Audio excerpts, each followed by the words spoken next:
So mga idol, oh, may rainbow.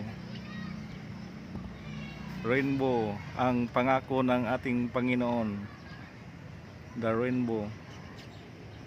Ayun.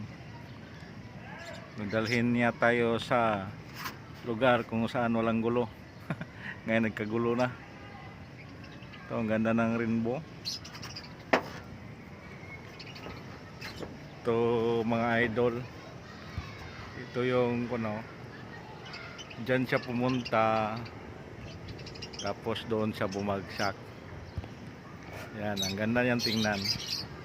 Para lang siyang naputol dahil maliwanag kasi yung kaulapan.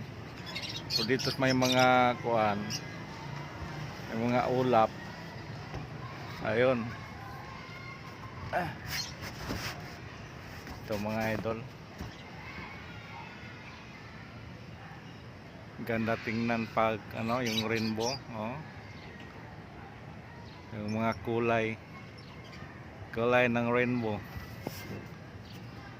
Yun, kasi malakas ang ulan doon. Kaya lumabas si yung tinatawag na lumabas si Baghari. Pumunta sa ibang lugar. Yun mga idol. Yung tawag sa amin ito sa Cebu, bangaw. Ewan ko kaya dito sa Maynila kung anong tawag na dito.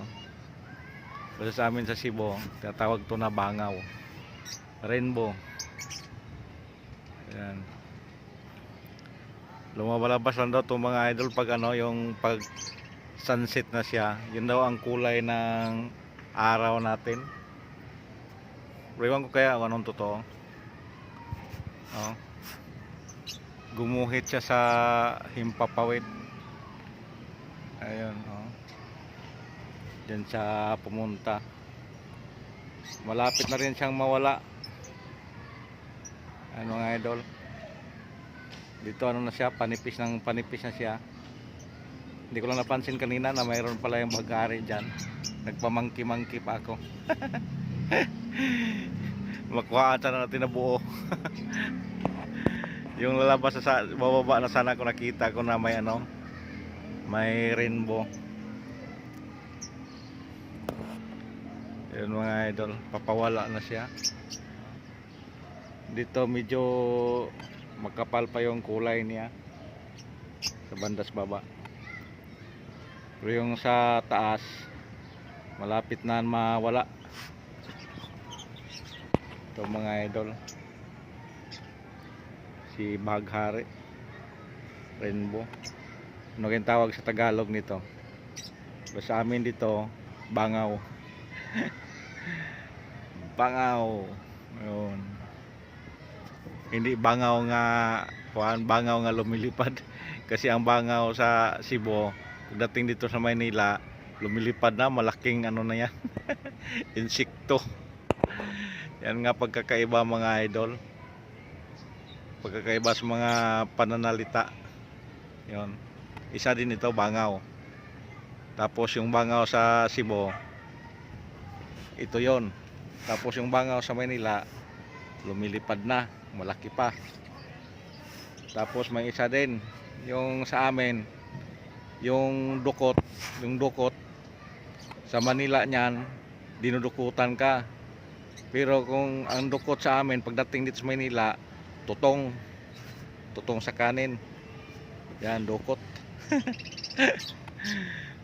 Yan ang iba.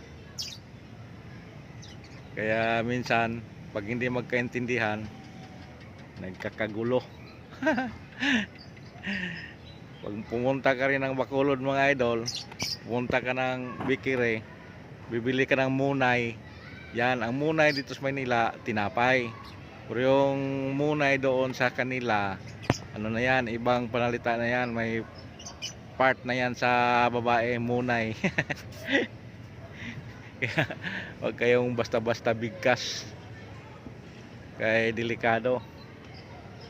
Kung pumunta ka man ng Tarlac, kumakain ka doon, hihingi ka ng kanin, sa kanila din doon, nasi. Dito sa Manila, kanin, nasi sa kanila. Pagkakaiba. Iba talaga. Ewan ko sa ibang lugar kung ano mga tawag niyan. Yan mga idol. Sige mga idol. Thank you for watching. Kasi pawala na rin siya. Oh.